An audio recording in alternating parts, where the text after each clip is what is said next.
अनीश देवगन। मात्र 2.5 महीने के भीतर भारत की जाबाज सेना ने दूसरी बार चीन के मुंह पर जोरदार तमाचा मारा है। पहले भारतीय सेना ने गलवान में चीन को धोया था और अब पेंगोंग त्सू में चीन चारों खाने चित हो गया है। 29 अगस्त की रात को चीन की कायर सेना चुपके से घुसपैठ की कोशिश करती है, लेकिन तभी भारतीय सेना से उसका सामना हो जाता है, जिसके बाद 200 से ज्यादा चीनी सैनिक दुम दबाकर उल्टे पांव भाग खड़े होते हैं। लेकिन आज आर पार में हम आपको चीन के झूठ के खिलाफ बहुत बड़ा सबूत देने वाले हैं। इस एक्सक्लूसिव सबूत से यह साफ हो गया है कि चीन को गलवान की कितनी बड़ी कीमत चुकानी पड़ी है और इस बात की गवाही खुद चीनी सैनिकों की कब्र से मिलने वाली है। लेकिन एक तरफ एलएसी पर चढ़ाई है तो दूसरी तरफ सियासत भी काफी हाई है, क्योंकि कांग्रेस पूछ रही है कि प्रधानमंत्री मोदी चीन को लाल आंख कब दिखाएंगे, तो बीजेपी कह रही है कि चीन की पिटाई पर कांग्रेस को इतना दर्द क्यों हो जाता है। आज इसी पर होगी देश की सबसे बड़ी बहस। चीन का गरूर हो गया चकनाचूर, लेकिन सवाल यह भी है कि आखिर इस चीन का पक्का इलाज क्या है। तो आज का आर पार जोरदार होगा। एलओसी से लेकर एलएसी तक देश की संप्रभुता पर जिस किसी ने आंख उठाई, हमारे वीर जवानों ने उसका उसी की भाषा में जवाब दिया।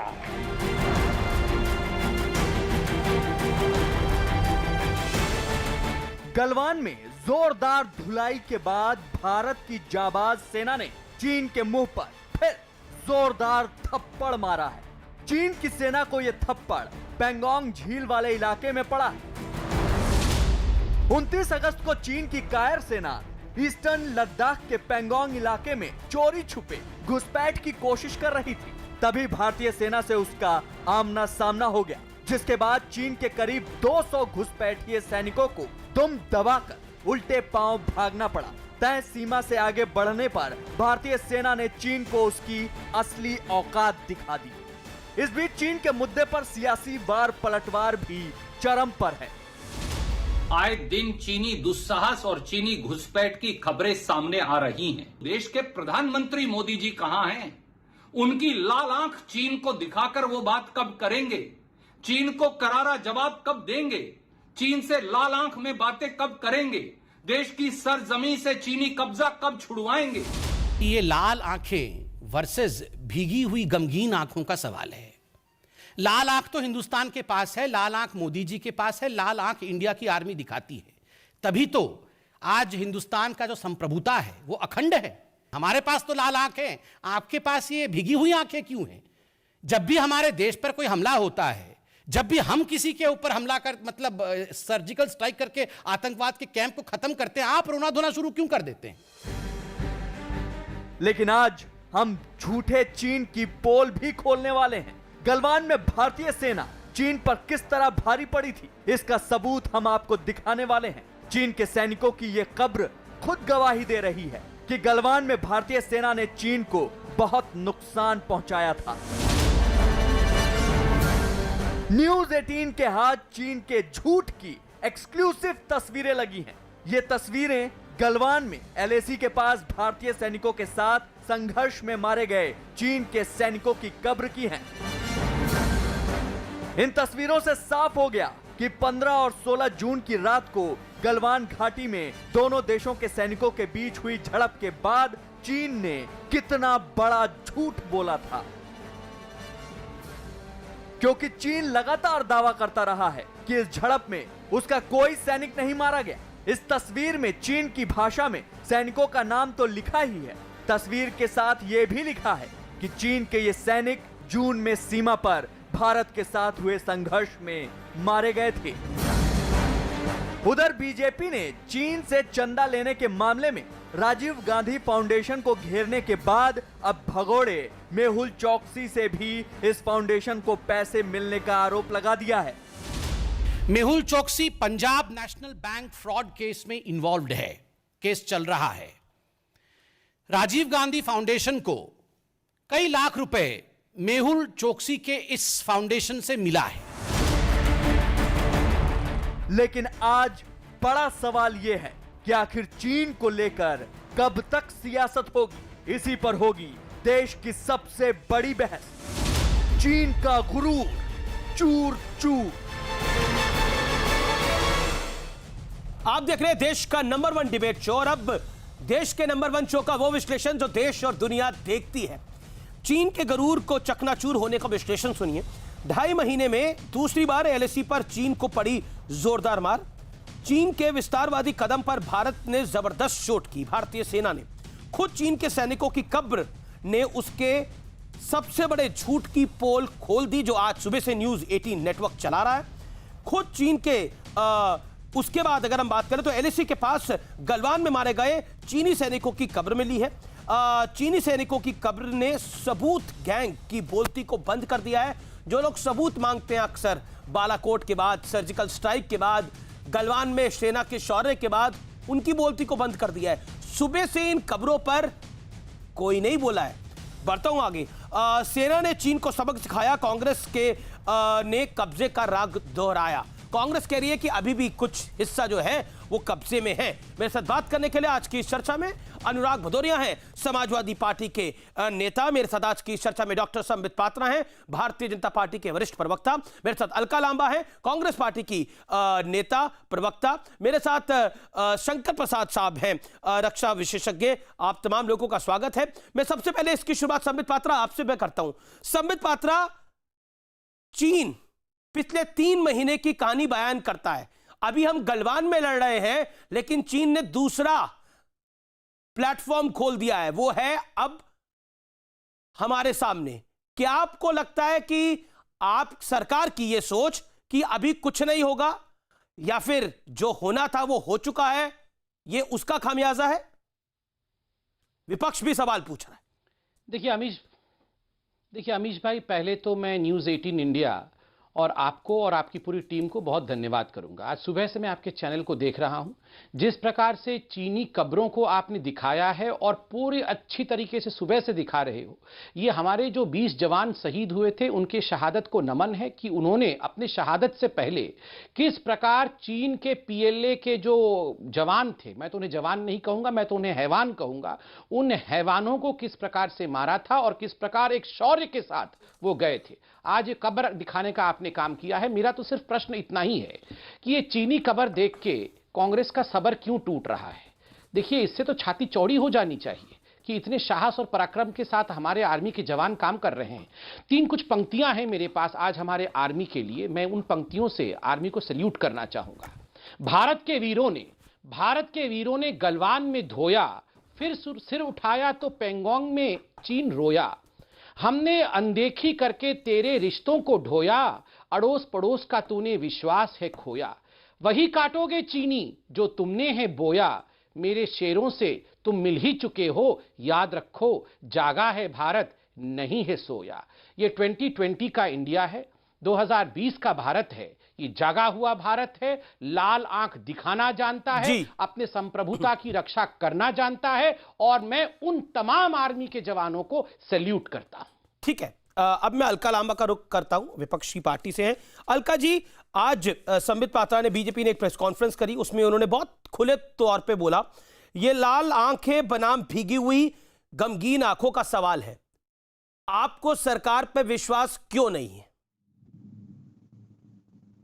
अलका जी, आपने टाइटल दिया है चीन का गरूर चूर चूर। बिल्कुल, भारतीय सेना को सलाम। हर बार उनको जब जब चुनौती चीन से मिली है, उन्होंने उन्हें मुंहतोड़ जवाब दिया है और परिणाम हमारे सामने आते रहे हैं। लेकिन देश के प्रधानमंत्री से सवाल ये लोकतंत्र, ये देश पूछ रहा है कि ये जो हालात है, ये इस बात को साबित एक बार फिर कर देते हैं कि आपका जो बयान था, जिसने सेना का मनोबल गिराया, जिसने देश के साथ एक धोखा के तौर पर इस बयान को देखा कि ना कोई घुसा था ना कोई घुसा हुआ है।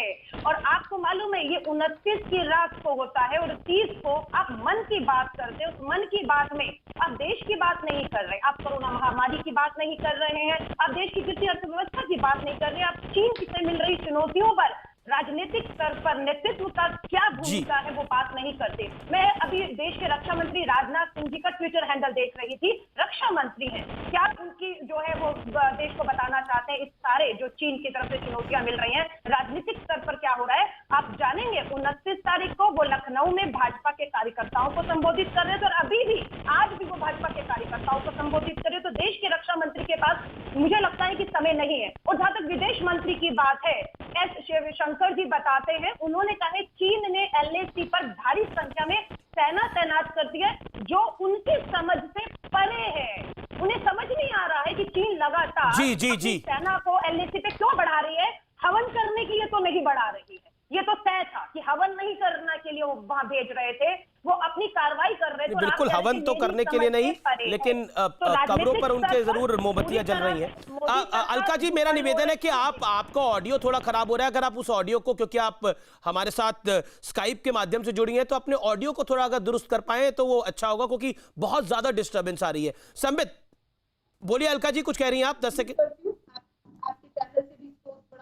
मैं भी देखती हूँ ऑडियो ठीक हो पाए। अभी थोड़ा बेटर हुआ है, आप अपनी बात को कंप्लीट करिए। थोड़ा बेटर हुआ है audio. Make your point. Amit ji, मैं यही कह रही हूँ, आप और हम पूरा देश की सेना को सलाम कर रहा है, लेकिन राजनीतिक स्तर पर यह वार्ता पूरी तरह फेल होते हुए दिख रही है। राजनीतिक नेतृत्व को जिस तरीके से आगे आना चाहिए था, कल मन की बात को क्यों डिसलाइक किया देश के लोगों ने? इसलिए क्योंकि वो सब नहीं सुनना चाहते थे कि खिलौने बनाए, खिलौने से खेले, कुत्तों को कैसे पाले, मोर से खेले। वो सुनना चाहते हैं चीन को लेकर भारत का क्या स्टैंड है, पॉलिटिकल नेतृत्व से पूछना चाहते थे। कोरोना महामारी में देश क्या कर रहा है, या आपका जो GDP जो है देश की अर्थव्यवस्था। ठीक है मैडम, आपने अपनी बात को रखा। अलका जी, आपने अपनी बात को रखा। अब संबित पात्रा से जवाब सुन लेते हैं। संबित पात्रा, मन की बात में चाइना की बात क्यों नहीं हो रही, रक्षा मंत्री क्यों नहीं बोल रहे, ये तमाम तरह के सवाल पूछे गए। संबित पात्रा, आपने आज एक प्रेस कॉन्फ्रेंस करी, उसमें आपने बोला गमगीन आंखों का सवाल है। क्या आपको लगता है कांग्रेस की आंखें गमगीन हो जाती हैं? देखिए, मैं क्यों कहा गमगीन आंखें। अलका जी, आप अपना फोन अपने थोड़े करीब रखिए जिससे ऑडियो क्लियर आए।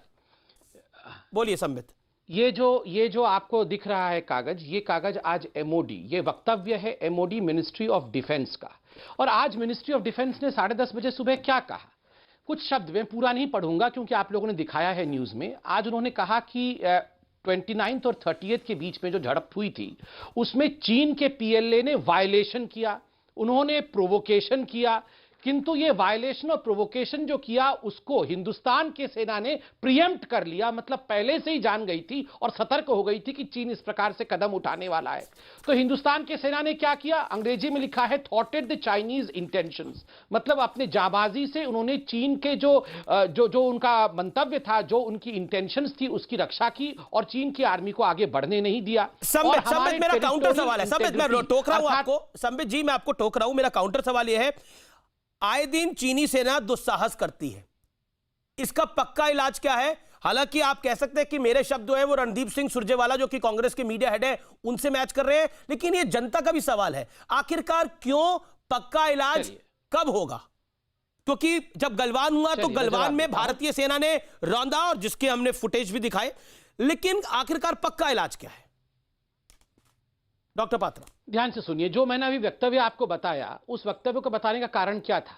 वक्तव्य को बताने का कारण था कि हिंदुस्तान की सेना ने बिल्कुल सक्षमता के साथ अपने हिंदुस्तान की इंटीग्रिटी को बचाया। इसमें तो खुश होना चाहिए, इसमें रो क्यों रही है कांग्रेस पार्टी? नंबर 1। नंबर 2, आपने कहा चीन का परमानेंट इलाज किया है।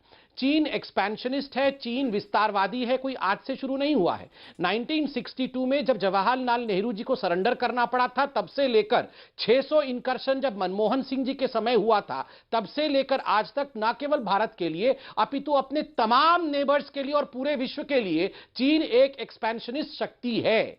उससे पूरा विश्व डील कर रहा है और हम बहुत अच्छे से डील कर रहे हैं।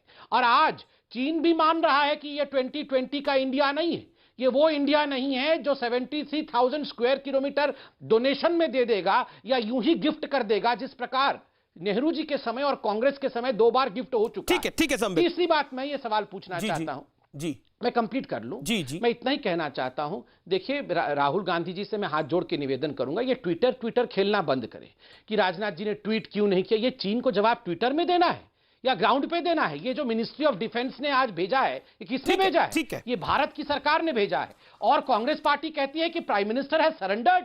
अरे धिक्कार है, प्रधानमंत्री क्या सरेंडर करता है? प्रधानमंत्री क्या अपनी घर को सरेंडर कर देगा? प्रधानमंत्री सरेंडर कहने का मतलब होता है इंडिया की आर्मी ने, भारत ने सरेंडर कर दिया। मैं बिल्कुल नहीं मानता हूं कि हिंदुस्तान ने सरेंडर किया है। लेट अलका लांबा कम इन। अलका लांबा, बड़ा सीधा सवाल है। चाइना को भारतीय सेना धो रही है। गलवान का प्रूफ हमने दिखाया, क्योंकि सबूत बहुत मांगे जा रहे थे। प्रूफ हमने दिखाया कि किस तरह से वहां कब्रें हैं। इसका मतलब भारतीय सेना ने लास्ट टाइम भी पीटा था चीन को, और इस बारी भी उन्होंने घुसपैठ करने की कोशिश करी, लेकिन हमने अपनी संप्रभुता को बरकरार रखा। अमीर जी, सलाम है आपको, आपके चैनल को, कि आपने चीन का बदला, हमारे सैनिकों ने, अपने 20 जवानों ने शहादत दी और बदला लिया, 40 उनके भी शहीद किए, आपने दिखाया, धन्यवाद। सैन्य स्तर पे बात ही नहीं हो रही है, ये सारी बात सैन्य स्तर पर ले आते हैं, राजनीतिक स्तर पर बात हो रही है। कहाँ है राजनाथ सिंह जी? ये जवाब नहीं दिया। ट्विटर हैंडल खोलिए ना उनका, देखिए राजनाथ सिंह जी लखनऊ के कार्यकर्ताओं को 2 दिन पहले और आज संबोधित कर रहे हैं। देश के रक्षा मंत्री हैं, देश सुनना चाहता है उनको। देश के रक्षा मंत्री के बाद विदेश मंत्री चिंता जाहिर कर रहे हैं कि 1962 के बाद ये हालात बहुत चिंताजनक है, युद्ध की स्थिति बनी हुई है, ऐसे बात कही जा रही है इन्हीं के द्वारा। लेकिन देश को विश्वास में लेकर पूरी तरह से इस बात का भरोसा दिलाना, और मैं कह रही हूँ चीन पर अमीश जी बिल्कुल आपने सही कहा, यकीन भरोसा नहीं करना चाहिए, धोखेबाज देश है। लेकिन दुख की बात है केंद्र की मोदी सरकार चीन की कथनी पर यकीन कर रही है, उनकी करनी को नजरअंदाज कर रही है। इसीलिए मैं चेतावनी दे रही हूँ, चीन जो स्टेटमेंट दे रहा है कि नहीं हम अपने दायरे में हैं, हम ये नहीं करेंगे, हम वो नहीं करेंगे, बातचीत अच्छी चल रही है, वो कथनी में विश्वास मत करिए, देश के साथ धोखा हो जाएगा, आप हाथ मलते रह जाएंगे। उनकी करनी देखिए, उनकी हरकतें देखिए, हमारी बातचीत चल रही है, फिर भी 500 उन्होंने अपने सेना के लोगों को हमारी पैंसों तसोलेट में भेज देते हैं, और हमारे जवान उन्हें खदेड़ते हैं अपनी जान की कीमत देकर। तो ये कब तक चलेगा? क्यों पॉलिटिकल स्तर पर एक संबित जवाब, फिर मैं शंकर प्रसाद और अनुराग के पास जाऊंगा, दोनों इंतजार कर रहे हैं। संबित जवाब, quick rebuttal. What Alka Lamba से? पहली बात है, कांग्रेस पार्टी को आज क्षमा मांगना चाहिए। पहली बात है, आप ही के चैनल पर हुसैन दलवाई जी ने मेरे साथ डिबेट में कहा था कि इंडिया के प्रधानमंत्री ने झूठ बोला कि हमारे 20 जवानों ने उनके 40 से अधिक लोगों को मारा है। आप याद करिए, हुसैन दलवाई आप ही के चैनल पे थे और उन्होंने बाइट भी दिया और कहा कि हमारे जवानों ने एक भी चीनी पीएलए के जवान को नहीं मारा है। आज सारा का सारा सच्चाई आपके चैनल पे दिख रहा है। तो पहले तो कांग्रेस माफी मांगे, ये मेरी डिमांड है। दूसरी बात है, ये जो बार बार कांग्रेस पार्टी कह रही है राजनाथ जी और प्रधानमंत्री जी बातचीत क्यों नहीं कर रहे हैं चीन से, कान खोल के कांग्रेस पार्टी सुन ले। हम क्यों बातचीत करें? ये आखिर क्यों चाहते हैं कि भारत जाके गिड़गिड़ाए, भारत जाके चीन से बातचीत करे? क्योंकि 2008 में मां बेटे ने पैसा लिया था चीन से, इसलिए कहीं ना कहीं मुझे तो शक होता है कि इन्होंने अपने ईमान को चीन में गिरवी रखा है, और तभी आज ये गिड़गिड़ा रहे हैं कि भारत के रक्षा मंत्री और भारत के प्रधानमंत्री जाकर तुरंत चीन से बातचीत करे। हम तो आर्मी के लेवल पे करेंगे जो करना है, हमारे मंत्री जाके क्यों गिड़गिड़ाए चीन से? ये क्यों चाहते हैं? ये बार बार क्यों कह रहे हैं कि प्रधानमंत्री और रक्षा मंत्री चीन से बातचीत करें? क्यों करें? मैं बोल रहा हूं, ये बार बार ऐसा क्यों कह रहे हैं? ठीक है, एक करके अलका लांबा कुछ कह रही है, 15 सेकंड उनको सुन लीजिए, फिर आप बोल लीजिएगा ऑडियो ऑडिबल नहीं हो पाता।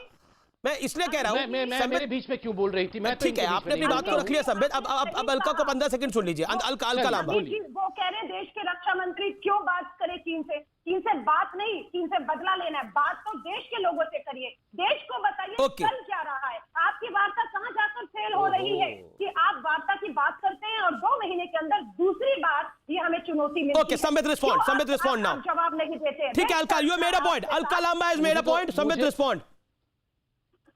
Thank you Amish ji. देखिए, पहली बात तो अलका लांबा जी ने, कांग्रेस पार्टी ने अभी माफी नहीं मांगी, जिस बात के लिए मैंने कहा था जी, क्योंकि इन्होंने कहा था एक भी पीएलए के आर्मी के जवान की मृत्यु नहीं हुई है। मैं तो कहता हूं, जिस प्रकार शौर्य का प्रदर्शन करते हुए भारत के सेना के लोगों ने, जवानों ने हमारे उन पीएलए के आर्मी के लोगों को बिल्कुल मौत के घाट उतारा है, उसके लिए माफी मांगनी चाहिए, नंबर 1।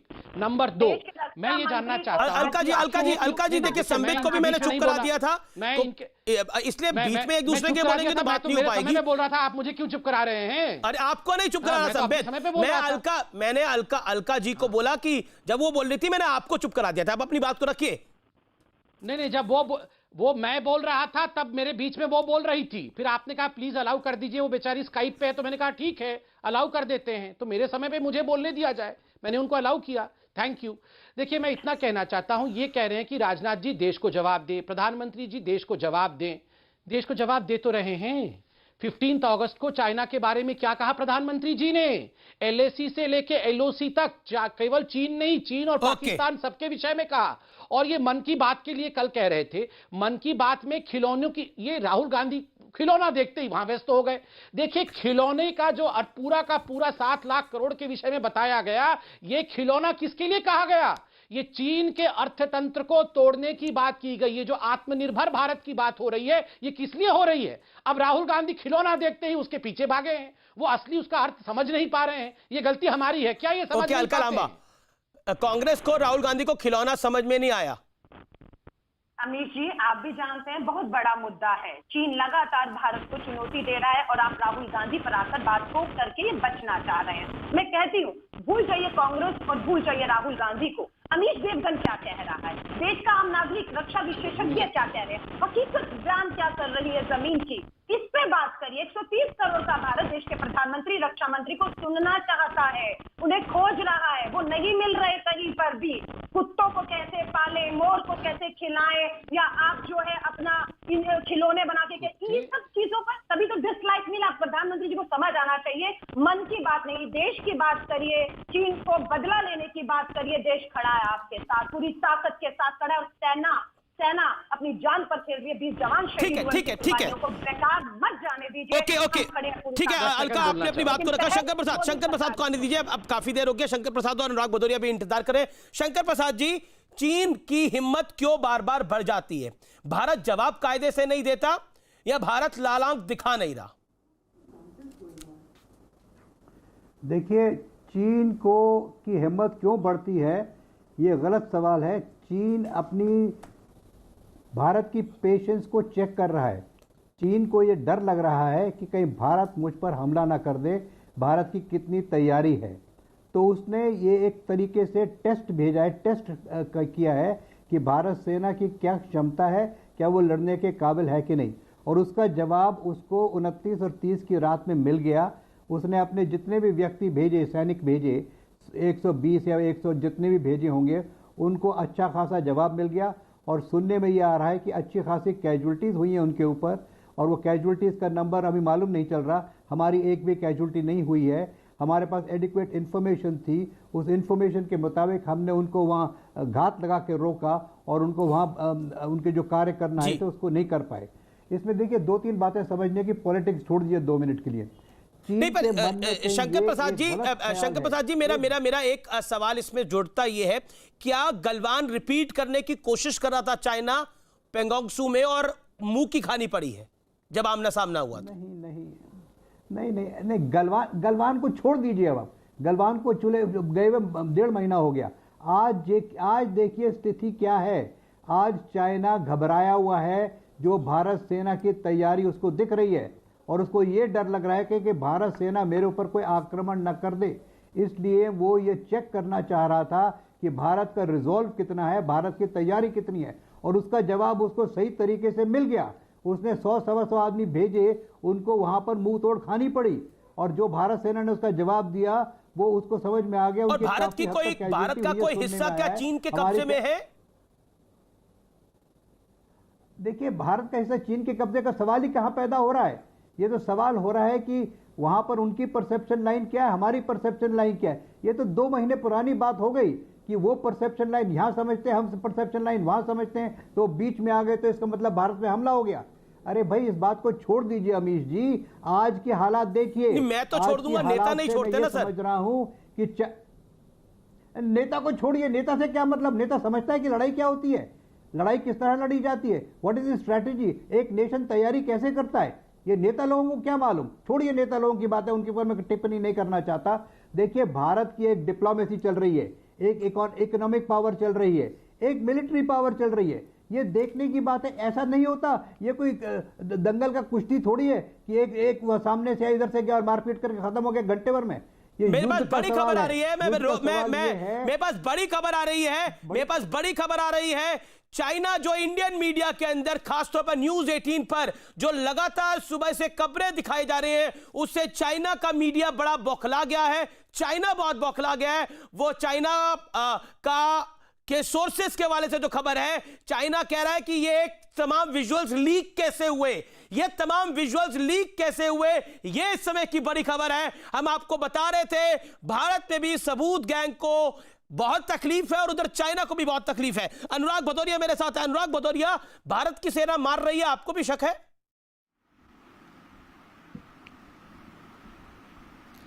नहीं, मुझे तो कभी भारतीय सेना पे तो हमें कभी भी शक नहीं हुआ, क्योंकि भारत की सेना इतनी मजबूत है। मैंने कहा ना, भारत की सेना तो हमेशा से दुश्मनों को घर में घुस के मारती आई है, क्योंकि हमारे फादर खुद रहे हैं, उन्होंने खुद लड़ाई लड़ी है। इसलिए मैं कहना चाहता हूं कि हम तो समाजवादी लोग पहले से कह रहे थे कि समाजवाद जो चाइना है हमारा दुश्मन नंबर 1 है और इससे हमें भरोसा नहीं करना चाहिए, क्योंकि भरोसेमंद देश नहीं है। लेकिन ये तो संबित पात्रा और संबित पात्रा जी की पार्टी कहां समझ पाई, ये तो समझ ही नहीं पाए। इनको जो दुश्मन नंबर हम चाइना को बता रहे थे, ये तो लाठी हमारे ऊपर चला रहे हैं। हम जब देश के अंदर की बात करते हैं, देश की समाज की और देश की माने छात्रों की सुरक्षा की बात करते हैं, तो इनकी सरकार हम पे लाठी बरसाती है। कमाल की बात तो ये है, और मार के सर फोड़ देती है, तब संबित पात्रा की आवाज नहीं निकलती है। आपको क्या, हम लोग जो वहां लड़ने गए थे, जो अपनी बात कहने गए थे लोकतांत्रिक तरीके से, हम राजभवन में अपनी बात कहने गए थे कि नहीं छात्रों को मत निकलने दो, तो लाठी आपने मेरे ऊपर बांध दी। तो आपको क्या हम चाइनीज नजर आ गए थे, पाकिस्तानी नजर आते हैं? ये बता दीजिए।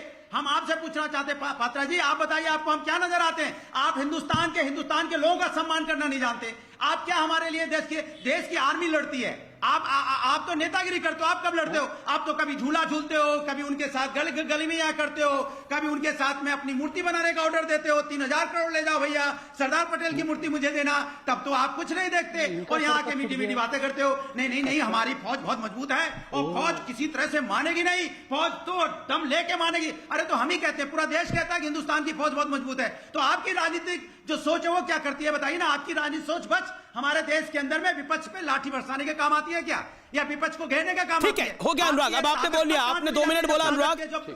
अब आप जवाब संबित पात्रा से जवाब सुन लीजिए। अब आपने 2 मिनट बोल लिया, तब आप उतनी आंखें क्यों नहीं? अनुराग जी रुकना भी पड़ता है, मेरा निवेदन स्वीकार करिए। समाजवादी कार्यकर्ताओं पे निकलती है क्या? अच्छा ठीक है, आपके कार्यकर्ताओं पे लाठी बांधी गई।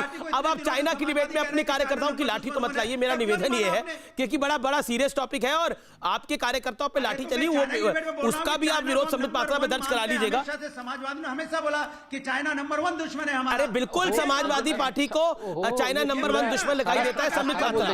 चाइना दुश्मन नंबर 1। अच्छा ठीक है सर, अभी मैं इनको शांत करेंगे तभी तो मैं बोलूंगा। पुलिस वाले ने चलाई हो, पर्सनल प्रॉब्लम को तो मैं डिबेट में डिस्कस नहीं कर सकता, लेकिन संबित पात्रा रिस्पॉन्ड।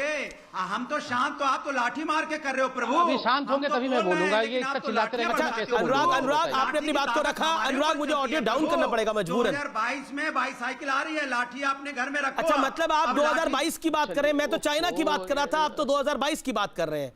ओके संबित पात्रा, इनकी जरा साउंड रखिए कम। अरे चाइना में अब कहां से कहां तक चलेगा अनुराग जी? मेरा निवेदन तो स्वीकार कर लीजिए। राजनीतिक सोच हारी है, हमारी सेना जीती है, हिंदुस्तान जीता है। संबित पात्रा की भारतीय जनता इनकी आवाज को कम करेंगे तभी मैं बोल पाऊंगा, मैं ऐसे चिल्ला नहीं सकता। राजनाथ सिंह यहाँ लखनऊ में एक वक्तव्य चाइना के खिलाफ नहीं देते, लेकिन हमारी सेना जीती है। अच्छा ठीक है, ओके। नहीं, राजनाथ सिंह लखनऊ में नहीं थे, वो डिजिटल कॉन्फ्रेंस कर रहे थे। ओके संबित जवाब। हिंदुस्तान में कोरोना काल, अरे भाई एक सेकेंड, मेरा निवेदन तो स्वीकार करें अनुराग भाई। अनुराग जी नॉन स्टॉप थोड़ी बोल सकते हैं, 5 मिनट हो गए सर। ओके संबित। अरे मैं प्रभु चुप हो गया, अपनी बात कह दी मैंने। देखिए इन्होंने कहा कि इनके कार्यकर्ताओं के सर फट गए। अच्छा मुझे तो समझ में नहीं आया, ये पीएलए में इनके कार्यकर्ता कब गए थे? हमारे आर्मी के लोगों ने तो 29 और 30 तारीख को चाइना वालों के सर फोड़े हैं। अच्छा तो ये इतना गुस्सा क्यों हो रहे हैं? चाइना वालों के सर फूटे हैं, ये बोल रहे हैं हमारे कार्यकर्ताओं के सर फूट गए। ओहो अमीश भाई जरा इनको शांत करो। अमीश भाई मैं चिल्लाना नहीं चाहता हूँ, फिर बोलेंगे मैंने मार दिया। देखो अमीश भाई शांति से इनको शांत करो, फिर मैं शांति से बैठा हूँ। आप कंट्रोल करो डिबेट, फिर मैं बोलूंगा। अच्छा ठीक है, अभी ना लोकतंत्र की बात है ना संविधान की बात है। हम ये तो देखें, शंकर प्रसाद जी कितने अनुभवी आदमी यहाँ बैठे हुए हैं, कितने अनुभवी आर्मी के वेटरन यहाँ बैठे हुए हैं। मुझे लगता है कि विषय पे बात रखनी चाहिए। आपने लाठी की बात रख ली, हो गई बात, 5 मिनट तक रखी आपने अनुराग जी, और किसी ने आपको नहीं टोका। संबित पात्रा ने चू तक नहीं करी जब आपने अपनी बात को रखा। अब चुप रहिए। देखिए मुझे मजबूर मत करिए ऑडियो डाउन करने के लिए। आर्मी में दम है, लेकिन बीजेपी सरकार में दम नहीं है। आपका सवाल यह है, जवाब दीजिए संबित पात्रा। देखिए अमीश भाई 5 मिनट तक इन्होंने कहा कि इनके कार्यकर्ताओं के सर फट गए हैं, जहां तक मैं जानता हूं 29 और 30 तारीख के इंटरवेनिंग नाइट में अगर सर किसी का फूटा है तो वो पीएलए के जवानों का सर फूटा है, और किसी ने फोड़ा है तो वो हिंदुस्तान की आर्मी ने फोड़ा है। तो इनके कार्यकर्ता वहां चीन क्यों गए थे? क्यों चीन की तरफ से लड़ रहे थे? सर फट गया इनका, ये तो लखनऊ यहाँ की क्यों हो बात रहे कर हैं? नंबर 2, अच्छा लखनऊ की बात क्यों कर रहे हैं? यहाँ पे हम पीएलए की बात कर रहे हैं, इंडियन आर्मी की बात कर रहे हैं, चाइना की बात कर रहे हैं, ये लखनऊ को लेकर बैठे हुए, बाद में बात करेंगे। अब इन्होंने कहा कि मुलायम सिंह यादव जी ने और समाजवादी पार्टी ने तो पहले से ही कह दिया था। अब फिर ये शुरू हो गया। अमीश भाई, आप ऐसे डिबेट क्यों करवाते हो? चलो मैं शांति से बैठता हूं। बोलिए, आप अपनी बात को बोलिए। अनुराग शांत। देखिए अमीश भाई, इन्होंने कहा, हाँ अमीश भाई, इन्होंने कहा कि इन्होंने तो बहुत पहले से ही कह दिया था कि चीन ही हमारा दुश्मन नंबर 1 है। मैं आज पूछ रहा हूं, इनकी तो कोएलिशन सरकार चल रही थी, यूपीए में ये सोनिया जी के साथ थे।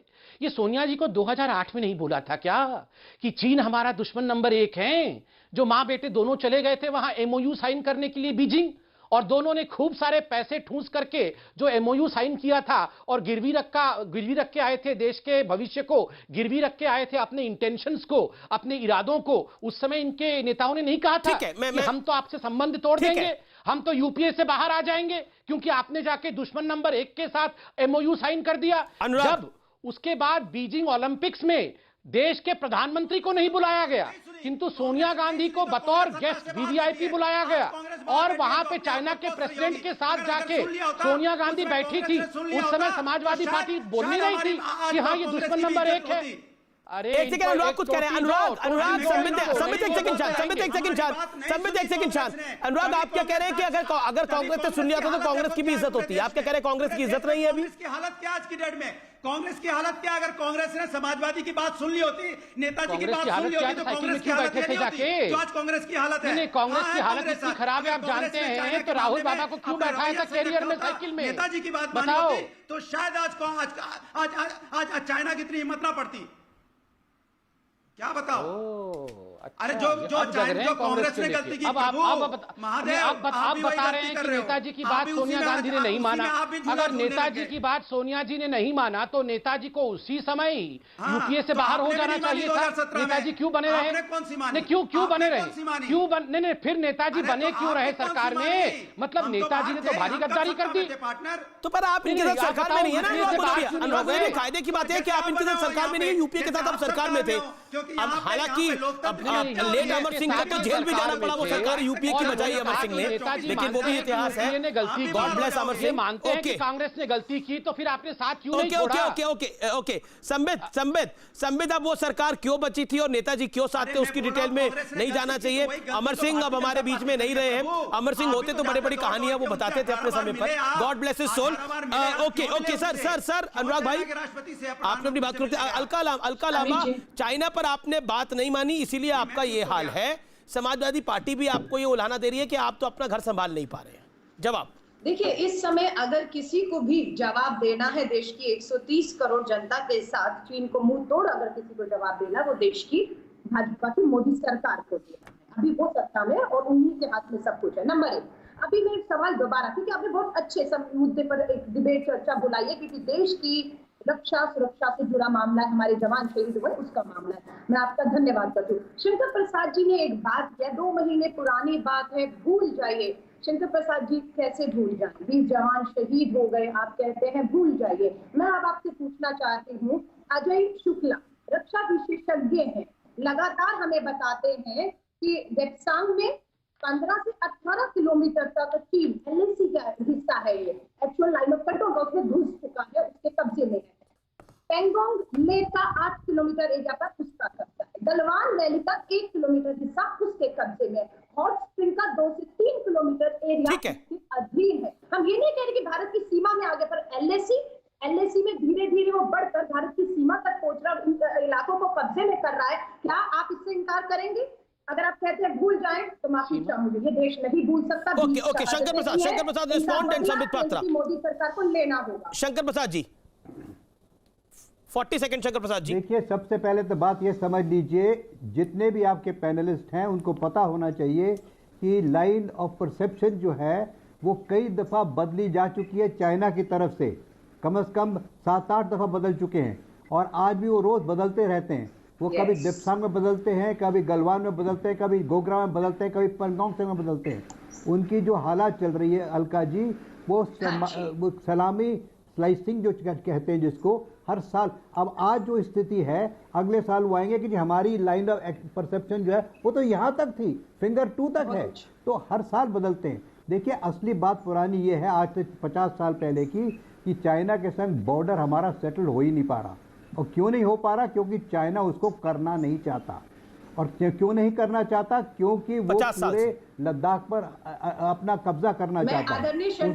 उसने जो अक्षय चिन्ह का एरिया है वो, सुन लीजिए अलका जी, आपकी मैंने बहुत सुन ली, सुन लीजिए आप जरा। नहीं, आपका बात मैंने सुन ली है, आप मेरी भी जरा सुन लीजिए। देखिए आप पॉलिटिशियन है, मैं आर्मी का हूँ। आप पॉलिटिकल बात कर रही हैं, मैं मिलिट्री की बात कर रहा हूँ। अब दोनों बात एक साथ करेंगे तो कोई फायदा नहीं है।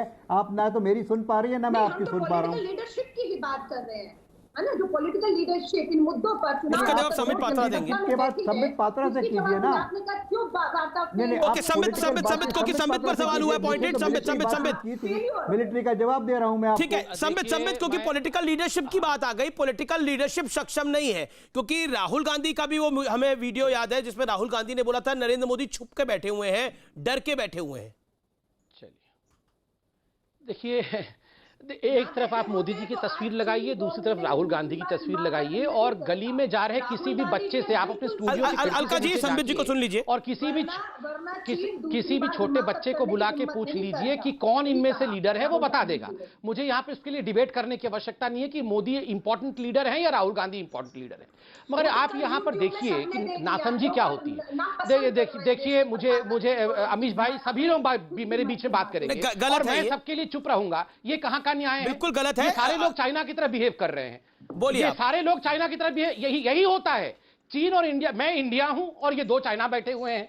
जैसे ही इंडिया अच्छा काम करती है ये सब घुस जाते हैं उसके अंदर कि हम भी अटैक करेंगे, हम भी। फिर इंडिया कुछ बोलती है तो बोलते हैं मार दिया, हमें मार दिया, फिर ये बोलेंगे मार दिया, फिर ये बोलेंगे मार दिया। अब दोनों चाइना को बोलिए चुप रहेंगे। देखिए हरा चाइना चिल्ला रहा है, हरा चाइना चुप रह जाइए। अलका जी मैं बराबर का मौका दे रहा हूं। अलका जी मेरा निवेदन स्वीकार करिए, पहले संबित बोल ले, क्योंकि आपने पॉलिटिकल लीडरशिप पर सवाल पूछा, इसीलिए संबित को मैंने मौका दिया। Let him answer, then you make your point. Okay Sambit.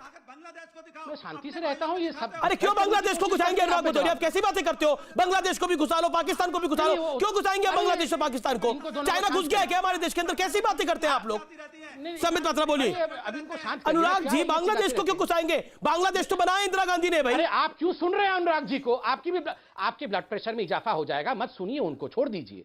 अब ध्यान से सुनिए, यहां पर देखिए डिबेट के स्तर को देखिए। हमारी बहन बैठी है, वो कह रही है पहले एलएसी क्रॉस करके आके चाइना सीमा तक घुस जाएगा।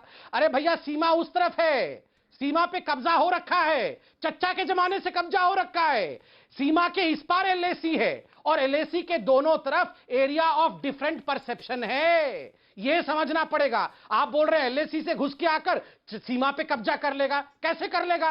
पहले आप समझिए कि सीमा, ये सारे लोग राहुल गांधी जैसे हो गए हैं। आप बताइए, सीमा पे तो कब्जा कर रखा है, एलएसी अलग है, चचा के समय कब्जा हो गया था। दूसरी बात मैं यहां बता दूं, अभी यहां लेफ्टिनेंट जनरल शंकर प्रसाद बैठे हुए हैं।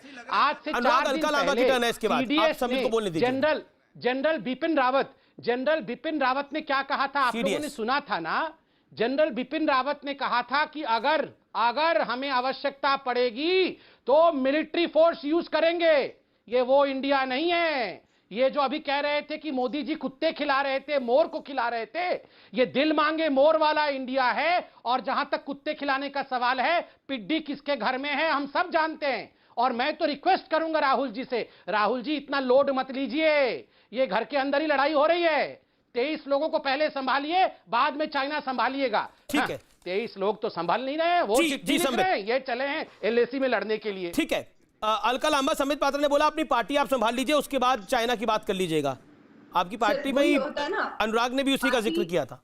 पार्टी और देश की बात करेंगे तो पार्टी बाद में, देश पहले। आपने भी पार्टी पे चर्चा नहीं बुलाई, देश पे बुलाई, क्योंकि आपको, हम सबको देश की सरहद की, वहाँ शहीद हुए जवानों की चिंता है। हालात युद्ध के बन चुके हैं, लेकिन सरकार देश को बताना नहीं चाहती सच्चाई क्या है। क्यों आपकी 2 महीने की वार्ता फेल हो गई राजनीतिक स्तर पर? क्यों चीन ने दोबारा जो है ये हिम्मत कर दी है? क्या अगला कदम आप उठाना चाह रहे हैं? तो देश के प्रधानमंत्री नरेंद्र मोदी जी से कहूंगी, दिखाइए हिम्मत। 130 करोड़ का भारत पीछे खड़ा है, सेना कुर्बानियां दे रही है और आप छुप कर बैठ गए हैं। राजनाथ सिंह जी को उत्तर प्रदेश का अध्यक्ष बना दीजिए, हमें कोई चिंता नहीं होगी। लेकिन वो रक्षा मंत्री होकर वहां पर मीटिंगें कर रहे हैं, भाजपा कार्यकर्ताओं को संबोधित कर रहे हैं। और एस शंकर जो है हमारे विदेश मंत्री, बिल्कुल ब्यूरोक्रेटिक वहां से बैकग्राउंड से आए। सुषमा स्वराज जी जब तक थी तो बिल्कुल हम उनसे उम्मीद करते रहे और उन्होंने अच्छा जवाब समय समय पर दिया, पर अब वो नहीं दे पा रहे। इस बात को समझे वो, और कुछ अगर बदलाव करना है नेतृत्व में तो करिए, वरना ठीक ना प्रधानमंत्री जी के ऊपर पर ही पड़ेगा, क्योंकि वो जिम्मेदारी लेकर आगे आकर इन सब चीजों को जो है रोकने में पूरी तरह से नाकामयाब, असफल हो रहे हैं। और सेना को सलाम है, वो बिल्कुल राजनीतिक इच्छा खत्म होने के बाद भी डटी हुई है वहां पर। अलका जी, आप तो सेना को सलाम कर रही हैं, लेकिन आप ही की पार्टी के कई नेताओं ने जब सर्जिकल स्ट्राइक हुई, बालाकोट हुआ या फिर अभी जब गलवान हुआ, तब सेना पर ही सवाल खड़े कर दिए थे कि किसको मार क्या है। अमित जी, कभी सेना पर कोई भी, आप हो मैं हो, कोई सवाल खड़े नहीं कर सकता। पर हुए थे खड़े। केंद्र की मोदी सरकार से लोकतंत्र में होते हैं, लेकिन ये सेना के कंधे पर खेलती है। राजनाथ सिंह से जवाब मांगती हूँ, सेना पे पहुंच जाते हैं। मैं रक्षा मंत्री प्रधानमंत्री से जवाब मांगती हूँ, ये सेना पे चले। तो सेना के पीछे छुपना बंद करिए। संबित, सरकार सेना के पीछे छुपती है। जवाब लेट संबित आंसर। नहीं, इन्होंने कहा हमने तो सेना के कभी कुछ खराब बात की ही नहीं है। ये सेना के, आर्मी के चीफ सड़क के गुंडे की तरह बिहेव कर रहे हैं, ये किसने कहा था?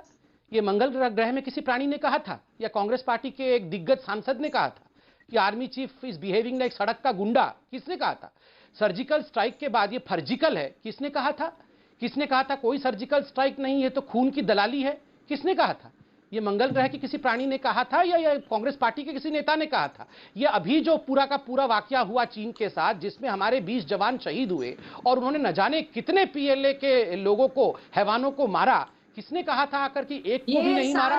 एक भी पीएलए के आर्मी के जवान को नहीं मारा? किसने कहा था? ये मंगल ग्रह की प्राणी ने कहा था या कांग्रेस के किसी नेता ने कहा था? ये फिर बीच में देखिए अमीश भाई, ये बिल्कुल ये डिबेट में ठीक वैसे ही हो रहा है जैसे इंडिया और चाइना के बीच में हो रहा है। इंडिया सब्र रखती है, इंडिया अच्छे से बातचीत करती है, इंडिया कर्टसी दिखाती है, और ये घुसपैठ करते हैं इंडिया के बीच में। देखो मैं बदला ले लूंगा, अभी लाल आंख दिखा दूंगा। अगर ये बीच में ऐसे बोलेंगे मैं लाल आंख दिखाऊंगा। अब मैं वार्निंग दे रहा हूं, मैं लाल आंख दिखाऊंगा। मेरा ना बोले कि हमने मार डाला है। देखिए संबित, मैं लाल आंख दिखा दूंगा अभी डिबेट के बीच में, देख लो। फिर बोलेंगे मार दिया मैंने, फिर बोलेंगे मार दिया। बताओ, अभी चंद बोल दूंगा तो बोलेंगे मार दिया। अब मुझे बोलने दिया जाए। मैं इनके बीच में नहीं बोलता हूं, मैं शांतिपूर्वक कर्टसी से सुनता हूं, और ये सब मेरे बीच में चिल्लाते हैं और फिर हम एक्शन लेते हैं तो बोलते हैं मार दिया। इसलिए मैं आपसे रिक्वेस्ट करता हूं अमीश जी, आप यूनाइटेड नेशन हैं, आप जरा पहले चीन को संभालिए। संबित पात्रा, मैं ना यूनाइटेड नेशंस हूं, मैं एक एंकर हूं और एंकर की भूमिका निभा रहा हूं। मैं सबको बराबर का मौका दे रहा हूं। मैं मान रहा हूं कि आप जब बोल रहे हैं तब अलका जी ने बोला, लेकिन आपको मैं आगे मौका दूंगा। लेकिन आप अपनी, जो सवाल था, पॉइंटेड सवाल था, आप सेना के पीछे छुपते हैं। नहीं, यहाँ पर भी चीन और पाकिस्तान के गठबंधन को देखिए, वो हरे कुर्ते में पाकिस्तान को देखिए जरा, मतलब फट से चीन के बचाव में आ जाते हैं। पाकिस्तान नहीं है, चीन और पाकिस्तान यहाँ भी गठबंधन में बैठे हैं। मगर आप हमें कम मत सोचिए, घुसपैठ करके तो देखिए। अब मैं अपने फॉर्म में देखिए, आपने उठा दिया अनुराग भदौरिया को, अपनी कुर्सी से खड़े हो गए। अब देखिए कैसे इनको डेमोलिश करते हैं। ना, अब हम छोड़ेंगे नहीं, बहुत हो गया, बहुत कर्टसी दिखा लिया। अब चीन और पाकिस्तान दोनों को डेमोलिश करके दिखाते हैं आपके शो में। पहले तो जहां तक चीन का सवाल है, मैं आप सवाल पूछता हूं, अरे हम तो जवाब दे रहे हैं, मगर ये माँ बेटे कब जवाब देंगे? 2008 में बीजिंग में जाकर पैसे खाए थे, उसको डकार भी लिया, उसका जवाब कौन देगा? जब डोकलाम हुआ था, चीनी टेंट के नीचे कौन पकड़ा गया था? कौन पकड़ा गया था? बताइए। Alka Lamba respond now. पहन क्या है Alka ji, Sambit you made your point, Alka respond now. Sambit ji, you made your point, let Rahul Alka Gandhi respond now. पकड़े गए थे, उसका जवाब कौन देगा? नहीं, मैं तो इनको मेडिसिन चखा रहा अमीश था जी। कि अगर ये चीन और पाकिस्तान अमीश घुसपैठ जी। करेंगे, जी, जी, जी। ये ऐसे ही फायरिंग करेगा। आप जान गए ना अमीश लाला जी, क्या आप होता देख है? रहे आप हैं बताइए। संबित पात्रा जी को, इनसे पूछिए कब तक गांधी परिवार के पीछे आड़ लेकर बचना चाहेंगे, अपनी विफलताओं नाकामियों को छुपाएंगे। लाल आग करके कह रहे अब मैं गांधी यहाँ परिवार का आड़ लेके, अभी तो बोल रहे थे हम सेना की आड़ लेके बच रहे हैं, अभी बोल रहे गांधी परिवार का आड़ लेकिन लेके। बेटियों के बलात्कारियों को नहीं दिखाएंगे, चीन को नहीं दिखाएंगे आप। अमीश देवगन जी से ही थोड़ी सी हिम्मत लेकर जाइए, जिस तरह से वो चीन को ललकारते हैं, और आप चीन को ललकारने की बजाय सेना के पीछे, गांधी परिवार के पीछे अमीश जी, जरा 2 किलोग्राम हिम्मत भेजना। धन्यवाद करिए राहुल गांधी जी का। चलिए, अमीश जी से ही 2 किलोग्राम हिम्मत ले लेता हूं। तो आप कहाँ जाकर छुपते, अपना ये मुंह कहाँ छुपाते आप? क्या देश की अर्थव्यवस्था, बाप जीडीपी रे। आज महामारी, कोरोना की ओहो, महामारी राहुल से गांधी नहीं आप होते तो हम मुंह मोर कहाँ और छुपाते? कुत्ते My पालने God, का हाँ। आप मन की बात Interesting। नापसंद कर रहे हैं लोग, समझिए। ओके, हालात संबित, आपको नहीं संबित, रहे संबित। आपके। आपको समझ नहीं आ रही जमीनी हकीकत, मैं आपको बता रही हूँ। चलिए, पता ठीक नहीं कौन से गरुड़ अमीश घमंड भाई, में अब आप अगर हो अभी गया भी हो जी इनका रहे हैं। इंकर्शन तो ठीक है, हम आ जाएं। संबित। ओके, अलका जी, अब आपने अपनी बात को बोल दिया, आप संबित जी को सुन लीजिए। संबित बोलिए। राहुल गांधी जी का एक बात तो करिए, चीन को शंकर प्रसाद भी इंतजार कर रहे हैं अपनी बात को करने का, चलिए। अनुराग भी इंतजार कर रहे हैं। संबित बोलिए आप पहले। अब देखिए, मैंने पूरा सुन लिया ना इनकी बात को। अलका जी, आपकी पूरी बात को सुना, आपने 1.5 मिनट बोला, आपकी पूरी बात को सुना। अब 50 सेकंड संबित को सुनिए। अब मैं बोल लूं। संबित जी, अलका जी। देखिए अमीश भाई, ये कांग्रेस पार्टी कल से एक राग अलाप रही है कि मन की बात के वीडियो को डिसलाइक मिला। आप जानते हैं 80% ये जो बॉट्स हैं, BOTS बॉट्स, ये इंडिया से बाहर। आप कांग्रेस की हालत Yes. ऐसी है कि वीडियो यूट्यूब में डिसलाइक करके ये प्रूफ करना चाहते हैं कि देखियो मोदी जी तो कुछ नहीं है, सब कुछ राहुल बाबा है। कितना भी कर लीजिए, हम तो चाहते हैं। अलका जी, उस दिन please, काजू allow him कतली to का make डब्बा his लेके आए, फिर बीच में आ गए, फिर बीच में बोलना शुरू। देखिए नहीं, फिर बीच में बोलना शुरू हो गए। देखिए अमीश भाई, ये क्या बिहेवियर है? हम तो आराम से सुनते हैं। बहना की बात को हमने सुना, आप जवाब ले लीजिए, आराम से सुन लीजिए। अलका जी, ये बता रहे हैं आप देश को। अलका जी देखिए, मैं आपके बीच में बिल्कुल नहीं बोलता हूं, आप सुन लीजिए। देखिए अमीश भाई, अब कांग्रेस की हालत ये लाइक और डिसलाइक पे आ गई है। ये जहां तक चीन का मसला है, ये बॉट्स, लाइक्स एंड डिसलाइक्स के आधार पर तय नहीं होता है। ये तय होता है जज्बात, ये तय होता है कॉन्फिडेंस पर, ये तय होता है विजन पर, ये तय होता है देश में किस प्रकार का नेतृत्व है। और आज मैं गर्व से कहता हूं, मोदी जी में आज वह नेतृत्व है जो सीना चौड़ा करके जवाब देना जानता है, और हिंदुस्तान का बच्चा बच्चा आज मोदी जी के साथ खड़ा है। मैं तो सिर्फ इतना ही कह रहा हूं, अगर कांग्रेस को इतना फक्र है अपने नेतृत्व पर, पहले तो अपना नेतृत्व तय कर ले। अरे कांग्रेस के ही लोग पूछ रहे हैं कौन अध्यक्ष है या कौन अध्यक्षा है।